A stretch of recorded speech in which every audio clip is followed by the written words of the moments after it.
Did you know that by the time your toddler is 3 years old, they can already understand about 1,000 words?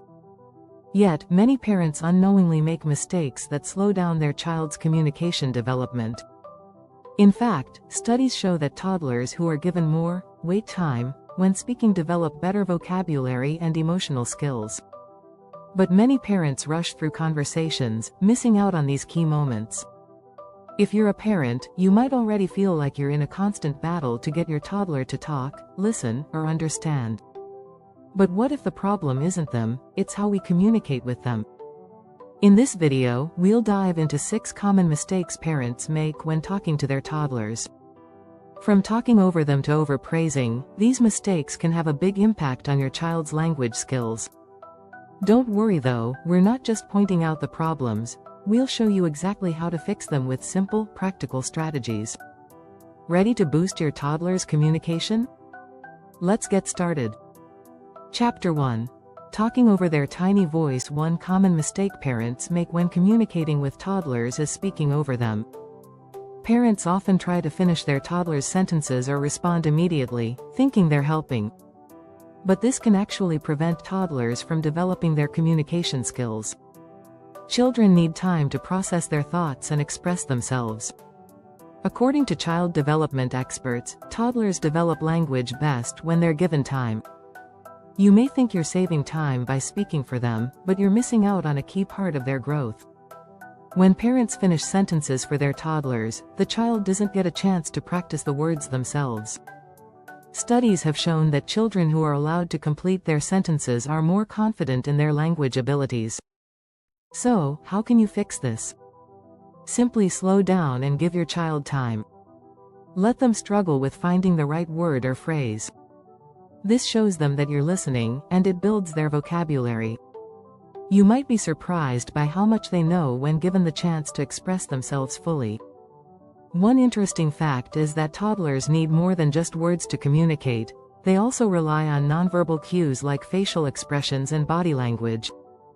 By not talking over them, you allow these nonverbal signals to shine.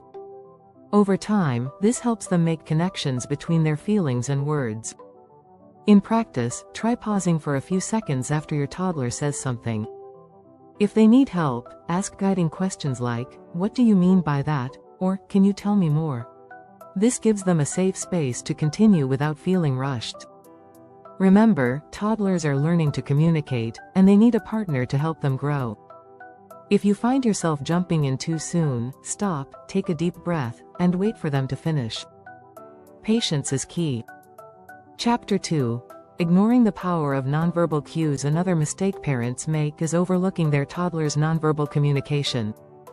By focusing only on words, parents miss an entire world of expression. Nonverbal cues like body language, gestures, and eye contact are all part of a child's early language development. Research has shown that toddlers who use gestures are more likely to have advanced language skills later on. Did you know that before a toddler can speak full sentences, they often use hand motions or pointing to communicate their needs? This is a form of early communication that deserves attention.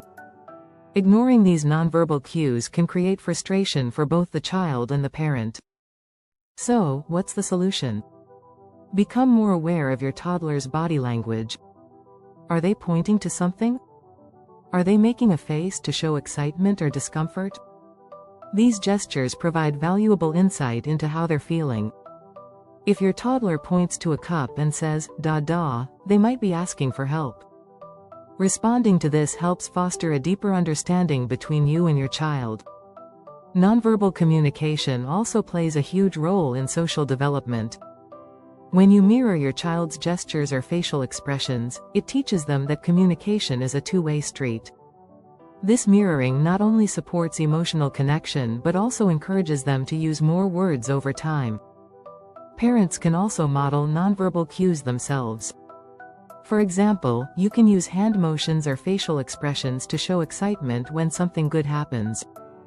This not only teaches your child but also reinforces the idea that communication isn't just about words. By paying attention to both verbal and nonverbal communication, you're helping your toddler become a more effective communicator. Nonverbal cues are the foundation for stronger verbal skills later on. Chapter 3.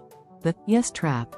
Too much positive reinforcement. Another pitfall many parents fall into is overusing positive reinforcement, especially the generic, good job, after every little thing. While it might feel good in the moment, overpraising can actually dilute the meaning behind your words. This can lead toddlers to seek praise constantly, rather than learning intrinsic motivation. According to psychologist Carol Dweck, a pioneer in the field of motivation, praising a child for effort is far more beneficial than praising them for outcomes. When you say, "good job," every time, you're not encouraging the learning process but rather focusing on the result. Dweck's research emphasizes the importance of praising effort to build resilience and self-confidence. So, how can you fix this? Start being specific with your praise. Instead of saying, "good job," try something like, "you worked so hard to put that puzzle together." This acknowledges the effort and helps your toddler connect their actions with positive feedback. It also teaches them that the process, not just the result, is valuable. Moreover, too much praise can make your child overly dependent on external validation. A study from the University of Toronto found that children who are praised too frequently for minor accomplishments may develop a fear of failure. They may start to avoid challenging tasks because they fear they won't receive praise for them. To encourage healthy self-esteem, praise your toddler's efforts and encourage them to try new things. You could say, "I saw how focused you were while drawing that picture. You're getting better every day." This reinforces that growth comes from effort, not just outcomes. By being thoughtful with your praise, you not only boost your toddler's confidence but also set them up for long-term success. It's not about eliminating praise, it's about making sure it's meaningful and motivates them to keep learning. When used in the right way, specific praise helps toddlers understand what they did well and how to continue improving. As a parent, your role is to guide their growth and help them feel proud of their efforts, not just the end result. If you want more helpful tips on nurturing your toddler's communication skills, make sure to subscribe. You won't want to miss the next chapters where we dive even deeper into how you can support their growth. Chapter 4. Turning conversations into lectures. One of the biggest mistakes parents make when communicating with toddlers is turning conversations into lectures. It's natural to want to explain things in detail, but toddlers don't have the attention span to process lengthy explanations. According to child psychologist Dr. Laura Markham, toddlers are still learning how to focus, and long talks can easily overwhelm them. When you speak to a toddler, it's best to keep things short and sweet. Studies show that toddlers can only focus on one thing for about 5 minutes at a time. Anything beyond that, and their attention starts to drift. This means your explanations need to be simple and clear. To improve communication, focus on asking questions instead of lecturing. Instead of explaining why something is wrong, you might ask, "What do you think happened there?" or "How do you feel about that?" This engages your child and helps them process the situation in their own way. Another key strategy is to keep your language straightforward. Instead of saying, "You need to understand that taking toys from others is not polite behavior," try something simpler, like, "Let's share toys, so everyone is happy." This reduces the chance of confusion. In addition, use storytelling to make concepts more relatable. A story about sharing or being kind can be more engaging for a toddler than a lecture on manners. This method helps children internalize lessons because it allows them to visualize situations in their own terms. When you stop lecturing and start asking, your toddler will be more likely to engage with the conversation. It also builds their problem-solving skills, as they have to think critically about the situation instead of passively listening. Remember, it's not about the length of the conversation but the quality of the interaction. Keep it simple, interactive, and relatable to help your toddler thrive in their communication skills. Chapter 5. Baby talk. Cute or counterproductive? We all love the cuteness of baby talk. It feels natural and even comforting. However, relying too much on baby talk can be counterproductive in the long run. Child development experts have found that toddlers who are exposed to baby talk may have a harder time developing strong verbal skills compared to those who hear more adult-like language. Research by the American Academy of Pediatrics suggests that using proper language can boost a child's vocabulary. When parents use simple but correct words rather than cutesy phrases, toddlers are more likely to pick up those words. For example, instead of calling a ball bouncy, simply call it a ball. This helps toddlers build their vocabulary more effectively. Additionally, too much baby talk can confuse toddlers. If the words they hear don't match the words they are trying to learn, it may delay their language development.